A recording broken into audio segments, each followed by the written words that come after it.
जय माँ काली। भारत माता की जय। भारतवासियों, आज बुलडोज़र बाबा ने कहा है राहुल गांधी, जिसको आप पप्पू के नाम से जानते हो, वो एक नमूना है। इसलिए आज से मैं उसे नमूना ही बुलाऊंगा।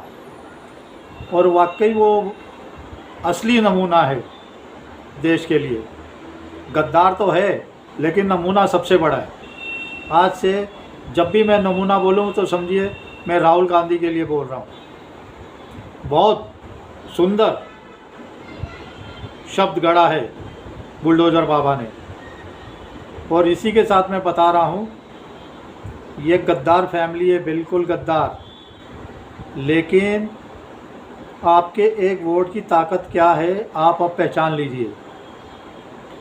ये जो गद्दार, सुअर, सनातन द्रोही, हिंदू द्रोही पार्टी का, समाजवादी पार्टी का रामजी लाल सुमन, गद्दार जो राणा सांगा जी के लिए बोल रहा था कि वो गद्दार हैं, राणा सांगा की, जिनका लोधी को 17 के 18 बार उन्होंने हराया था और राणा सांगा जी का एक हाथ कट गया था, उनकी आँख चली गई थी।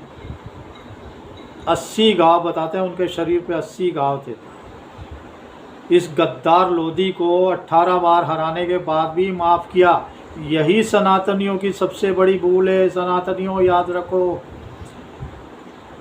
हिंदुओं याद रखो, ये आपकी जो दयालुता है इसका इन्होंने सबसे ज़्यादा फ़ायदा उठाया। ये गद्दार अब भी नहीं समझ रहे, लेकिन आपके एक वोट की ताकत मैं बता रहा हूँ।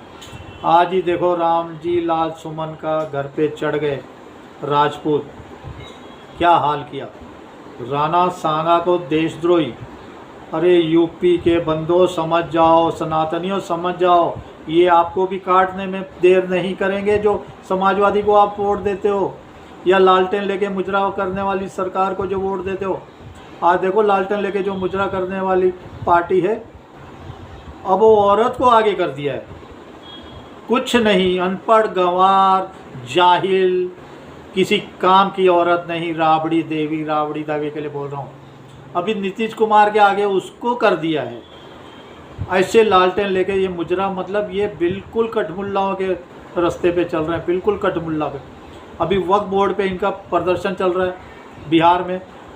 बड़े बड़े मौलाना को कुछ पता ही नहीं, पूछ रहे हैं पत्रकार क्या है, आप बताओ, आप बताओ, आप बताओ। इन कठमुल्लियों को कुछ भी नहीं पता। ये लोग आ जाते वक्फ में क्या है, बड़े बड़े को नहीं पता। ऐसे जाहिल कठमुल्ले हैं, ऐसे जाहिल कठमुल्ले हैं ये लोग। पता होता नहीं, आ जाते हैं बस रैली में। और वो पूजा पाठ कर रही है राबड़ी देवी, सनातनियों को गाली दे रही है और इनके आगे सजदा कर रही है। हजूर हजूर, औरंगजेबों की औलादो, मैं आपको मत्था टेकती हूँ, राबड़ी देवी कर रही है। और शर्म रेखा शर्मा को भी नहीं आई, जो भी है दिल्ली की मुख्यमंत्री अभी है। टोपी पहन ली उसने भी, जालीदार समझो, टोपी पहन ली, चली गई उधर कठमुल्लों के पास दावत उड़ाने, दावत खिलाने। अरे शर्म शर्म शर्म आनी चाहिए। बीजेपी वालों, शर्म से डूब मरो। हिंदू इसलिए वोट नहीं देते, ऐसे ही मैं नहीं 50-100 बंदों को जोड़ा, बीजेपी को वोट दिलवाया, इतनी गालियां खाता हूँ। शर्म करो, थोड़ी तो शर्म करो बीजेपी वालों। लेकिन सनातन धर्मियों, आपके एक वोट की कीमत देखो। सुमन जी लाल का क्या उधर हाल हो रहा है, उनके ऊपर इतने पत्थर बरसाए जा रहे हैं, फिर भी वो सब्र कर रहे हैं। और ये दलाल इस देश का, जिसके बाप ने कार सेवकों पे गोलियां चलाई थी, बोलता है अभी तो मैं 15 ही मरे हैं, अभी तो मैं 40 को भी मार देता, मुझे कोई गम नहीं होता। उसकी औलाद कैसे डर के मारे आज समझो माफ़ी ही मांग रहे हैं अखिलेश यादव। पत्थर की लकीर, उसको माफ़ी समझो। नहीं, वो तो बहुत योद्धा थे राणा सांगा, वो तो बहुत बहादुर थे, वो तो वीर थे। ये आपकी एकता का समझ गया वो गद्दार अखिलेश यादव भी समझ गया आपकी एकता का राज, इसलिए पलटी होना पड़ा। ये सब पलटी होंगे, मैं आपको बता रहा हूँ। सनातन धर्मियों, इनको लठ पड़ेंगे, लठ बजेंगे इनको। आपके बस एक वोट देने की ताकत है। और जैसे एकता उधर दिखाई है आज राम जी सुमन के घर पे, वैसी एकता अभी नागपुर में हिंदुओं ने एकता दिखाई। अब ये एकता दिखाने लग गए, वोट के थ्रू नहीं, अब बढ़ चढ़ के डट के मुकाबला करने लगे। और 5 साल बाद तो इनके सामने कोई टिक नहीं पाएगा। मैं बता रहा हूँ, इनके सनातनियों के सामने कोई नहीं टिक पाएगा। और दूसरा वो जो केजरी बैठा है उधर जाके बैठा था पंजाब में, अब वापस आ गया दिल्ली में। सुअर का बच्चा, मैं आपका सेवक हूँ, मैं आपको जूते मारने आया हूँ पंजाब में, मैं आपका सेवक हूँ, मैं आपके ऊपर लठ बरसाने आया हूँ, मैं आपका सेवक हूँ, मैं पंजाब में आपको नंगा करने आया हूँ, मैं आपका सेवक हूँ, छोटा भाई समझो। लेकिन मैं आपका पंजाब में रहकर वो हाल करने आया हूँ, आपकी 7 पुश्तें याद रखेंगी, किसानों को कह रहा है। बहुत खुशी हुई मुझे, बहुत ही खुशी हुई।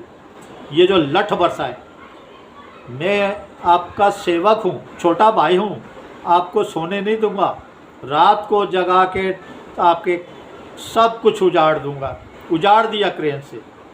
ये केजरीवाल दल्ला, इसने क्या हाल किया, इसने केजरीवाल ने और भगवंत मान ने। विजेंद्र सिंह पादरी, एक विजेंद्र सिंह पादरी देखो, उसके ऊपर पहले भी केस हुआ है। इनको क्रिश्चियन बनाने के लिए हिंदू लड़कियों को मार रहा है, उनके बच्चों को मार रहा है, उनसे बदसलूकी कर रहा है, उनसे बदतमीजी कर रहा है, उनके रेप कर रहा है, रेप कर रहा है पंजाब में, रेप। विजेंद्र सिंह जो पादरी है, ये सरकार साली क्या केजरी, गंदी, गंदा खून, गंदा खून।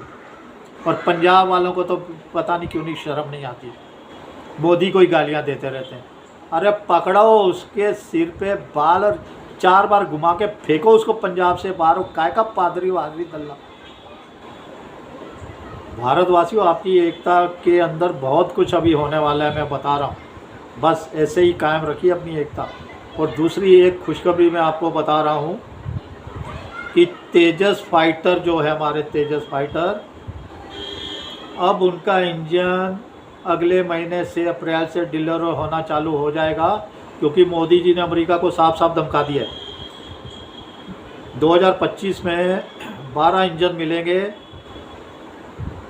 2025 में बोला है 12 इंजन मिल जाएंगे आपको। और उसके बाद हर अगले साल से 20 इंजन मिलने चालू होंगे। और साल के अंदर 15 तेजस कह दिया HAL ने कि हम आपको देंगे। ये बहुत बड़ी खुशखबरी है। अभी इंजन के वजह से काम रुका था, लेकिन HAL वाले भी, ये भी बहुत सुस्त है, बहुत ही सुस्त है। मेरे को तो एक बात समझ में नहीं आता, हमारा इसरो है, इतने क्रायोजेनिक इंजन जो सबसे हार्ड है वो बना दिया, चांद पे जा रहा है, मंगल पे जा रहा है, ऐसे ऐसे करिश्मे करके दिखाती है। पता नहीं ये हवाई जहाज़ का इंजन क्यों नहीं बना पा रहा। मैं तो बोलता हूँ इसरो को दीजिए ये हवाई जहाज़ का इंजन बनाने के लिए। चलिए भारतवासियों, बहुत से हथियार खरीदे जा रहे हैं। अब आप 1 साल के अंदर अंदर देखो, PAO वापस आएगा, भारतीय सीमाएं अपना पंख फैलाने के लिए तैयार हो रही हैं। भारतीय सीमाएं, आपको एक नई जगह मिलने वाली है बहुत जल्दी घूमने फिरने के लिए। आज़ाद कश्मीर जिसे गद्दार कहता है। और अमेरिका ने आसिम मनीर के ऊपर बैन लगा दिया है, वो अमेरिका में पैर नहीं रख सकेगा। उसका मतलब बिल पास करा रहा है वो अमेरिकी संसद में। और ये मिलिट्री का जितने बड़े बड़े जनरल कर्नल सबको अमेरिका में नो एंट्री। ये पाकिस्तान का ये हाल, ये मत सोचिए अमेरिका कर रहा है, ये मोदी जी की वजह से वो। लेकिन मोदी जी से मैं पूरे तरह सही नहीं हूँ मानता, कैसे भ्रष्टाचार सुप्रीम कोर्ट का छुपाया। चलिए वीडियो लंबा हो रहा है, लेकिन मोदी जी का करिश्मा देखने को मिलेगा। साल के अंदर अंदर पंख फैलाएगी हमारी सीमाएं, एक नया जगह मिलेगा घूमने के लिए, उसको हम बहुत सुंदर बनाएंगे और वहाँ पे ही महल बनाएंगे। चलिए, भारत माता की जय। जय श्री राम, जय श्री हनुमान, वंदे मातरम, जय हिंद।